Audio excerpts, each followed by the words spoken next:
राजाधिराज श्री सद्गुरुनाथ महाराज की जय. आनंदम ब्रह्म सुलभ आत्मज्ञान साधकांचा नित्य मनन ग्रंथ. बोधक श्री समर्थ सद्गुरू गणपतराव महाराज कन्नूर. अनुवादक श्री शिवरामपंत उर्फ बावन्न, श्री वैद्य व सौमुक्ता वैद्य. साधू उपकारी असतात. साधू उपकारी असतात. वृक्ष आपण स्वतः पाऊस, वारा, ऊन सहन करून सर्व प्राणीमात्रांना सावली आणि फळं देतात, त्याचप्रमाणे संतही परहितासाठी देह झिजवतात. सर्वांच्यावर अंतःकरणपूर्वक दया आणि सहानुभूती युक्त वाणीने सर्वांचे मन संतोष पावेल असेच बोलतात.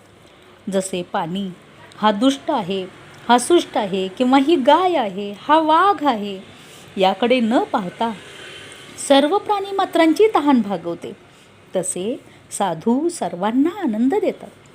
संतांचे आणखी एक मुख्य लक्षण म्हणजे ते सर्वांच्याकडे आत्मरूपाच्या समदृष्टीनेच पाहतात. साधू सर्वांमध्ये एकच आत्मा वास करतो हे जाणून सर्वांच्यावर समदृष्टी ठेवतात. मित्राने नाटकात वेगवेगळ्या भूमिका केल्या तरीही त्याच्या वेशभूषेकडे न पाहता मित्रावर प्रेम करतो. तद्वत ज्ञानी पुरुष जीवरूपी अनंत वेशात नटलेल्या एका आत्म्यालाच पाहतात. त्या सर्व जीवांवर समभावानेच प्रेम करतात. साखरेचा कुत्रा, हत्ती, घुबड, वाघ, मनुष्य आणि देवदेवींच्या अनेक मूर्ती किंवा बाहुल्या असल्या तरीही सुज्ञ त्यात साखर एकच आहे हे जाणून घेऊन विक्रेत्याला त्यातील कोणतीही एक दे असे सांगतात व खातात. पण अज्ञ बालकाप्रमाणे त्या बाहुलींमध्ये श्रेष्ठ कनिष्ठ असा भेद करत नाहीत. अथवा सोन्याची कंठी, गोप, अंगठी इत्यादी आभूषणं केली असता जाणकार आपल्याला हवे असलेले सोने कोणत्याही स्वरूपात दिले तरी घेतो. त्या उदाहरणाप्रमाणे संत सर्व लोकांमध्ये एकच आत्मा पाहतात. बाह्यतः पाहिले तर एकाच्या तोंडा म्हणजे चेहऱ्यासारखे दुसऱ्यांचे नसते. जगात आता असणाऱ्या अब्जावधी लोकांची मुखचर्या भिन्न आहे. इतकेच नव्हे तर मागे होऊन गेलेल्या पिढ्यानपिढ्या लोकांचे चेहरे एकसारखे दुसऱ्यांचे नाहीत. हे केवढे आश्चर्य! आणि उपाधीत किती अनेकत्व! पण आंतरिकपणे मात्र अनंत नामरूप आकाराच्या व्यक्तींमध्ये एकच वस्तू विराजमान असते.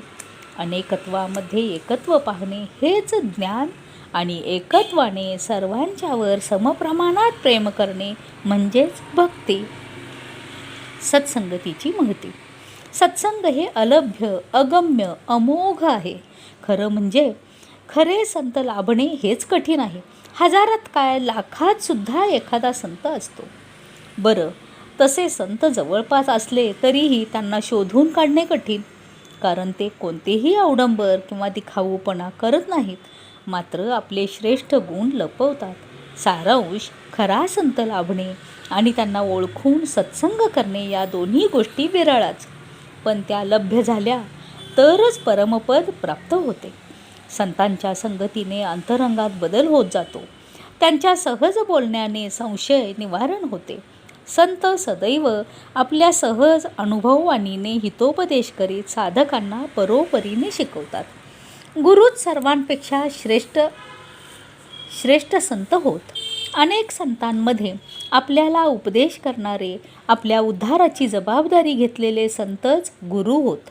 अशा संत राजगुरूंची सेवा केली तर त्यांच्या प्रीतीला पात्र होता येते, आणि त्यांची प्रीती प्राप्त करून घेतली तरच अध्यात्मविद्या हस्तगत होते. सामान्य विद्या कला पैसे देऊन शिकता येते. सामान्य विद्या कला पैसे देऊन शिकता येते, पण परमात्मविद्या पैशाची रास ओतली तरी अप्राप्यच. त्यासाठी अनन्यभावे गुरुसेवा करणे आवश्यक आहे. गुरुभक्ती, गुरूंची प्रत्यक्ष सेवा करून पूज्यभावाने, धनाने, वाणीने आचरायला हवी.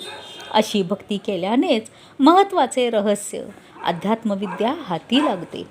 सातत्याने गुरूंच्या सानिध्यात राहिल्याने साधकाला अध्यात्माचे मार्मिक विवेचन ऐकायला मिळते आणि त्यांचा बोध तळहातावरील आवळ्याप्रमाणे होतो. पण उगीच सहज जाऊन येऊया, 5 मिनटं ऐकून येऊया म्हणून गुरुभावाशिवाय सहजपणे ऐकणाऱ्याला काही अर्थबोध होत नाही. सर्व भावाने एकरूप झालात तरच महत्त्वाचा सिद्धांत अवगत होतो. बोधरहस्य असे आहे की ते कोणाच्याही अंतःकरणात कसे केव्हा बिंबेल हे सांगता येत नाही. गुरूंचे कोणते वाक्य, कोणता शब्द, कोणता दृष्टांत, कोणते कार्य किंवा वर्तणूक कोणाच्या जिव्हारी लागून कोणाला एकदम समाधी स्थितीपर्यंत पोचवील याची कल्पनाच करता येत नाही. त्यासाठी सदैव भक्ती करत राहावे. गुरूंचे प्रत्येक वाक्य न वाक्य लक्षपूर्वक ऐकायला हवे. वर नमूद केल्याप्रमाणे सांप्रदायिक रीत सोडून प्रेक्षक होऊन ते काय सांगतात ते पाहूया म्हणून आलात तर काही प्रयोजन होत नाही. त्यांची प्रतिपादनाची रीत कशी आहे, त्यांचे पांडित्य किती आहे, ते विनोद सांगून किती हसवतात, कसे मनोरंजन करतात इत्यादी दृष्टीने ऐकणाऱ्यांना लाभ शून्य. पण वक्ता काय सांगतात ते जाणून घ्यावे, ग्रहण करावे, त्यांचा प्रत्येक बोध आपल्या अंतःकरणात भरून घ्यावा, साठवून ठेवावा या भावनेने ऐकणाऱ्यांना मात्र रहस्य हस्तगत होते. ही गोष्ट केवळ अनन्य गुरुभक्तांनाच साध्य आहे. गुरुभक्तीविषयी आणखी सांगतो. गुरुभक्ती अनेक प्रकारे करायची असते. गुरूंची दैहिक सेवा, गुरूंना हव्या असलेल्या वस्तू पुरवणे, गुरुस्थानात होणाऱ्या कार्याची परिपूर्ती करणे, संत व गुरुबंधूंची सेवा करणे इत्यादी सर्व गुरुभक्तीतच मोडतात. काही शिष्य गुरूंची दैहिक सेवाच करण्याचा प्रयत्न करून इतर काही सेवा करण्यास धजत नाहीत. पण गुरूंना आपल्या शरीर सेवेपेक्षाही संतांची, गुरुभक्तांची केलेली सेवाच जास्त आवडते. केवळ आपली वैयक्तिक सेवाच करायची आणि गुरुस्थानाची व्यवस्था किंवा उत्सवात अस्ताव्यस्तताच असती तर गुरूंचे मन दुखावते. पण आपल्याजवळ फारसे न येता सप्ताह, उत्सव इत्यादी गुरुकार्यामध्ये देह झिजवणाऱ्यावर गुरु कृपा करतात.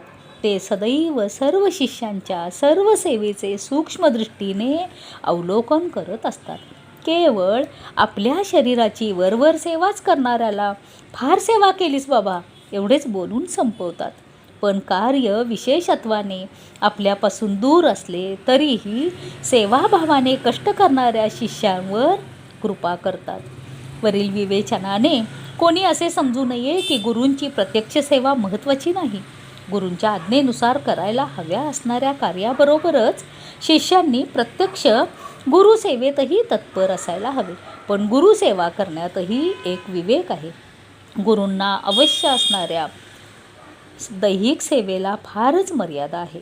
असंख्य शिष्य गुरुसेवा करू लागले तर गुरुवर तोबा तोबा म्हणण्याची वेळ येते. सारांश काय तर गुरूंना फार थोडी सेवा हवी असते. सर्व शिष्य त्यांचीच सेवा जर करू लागले तर त्यांना आराम मिळणे कठीण. त्यासाठी आवश्यकतेप्रमाणे ते ज्यांना सांगतील त्यांनीच सेवा करायला पुढे व्हावे. श्री सद्गुरुनाथ महाराज की जय.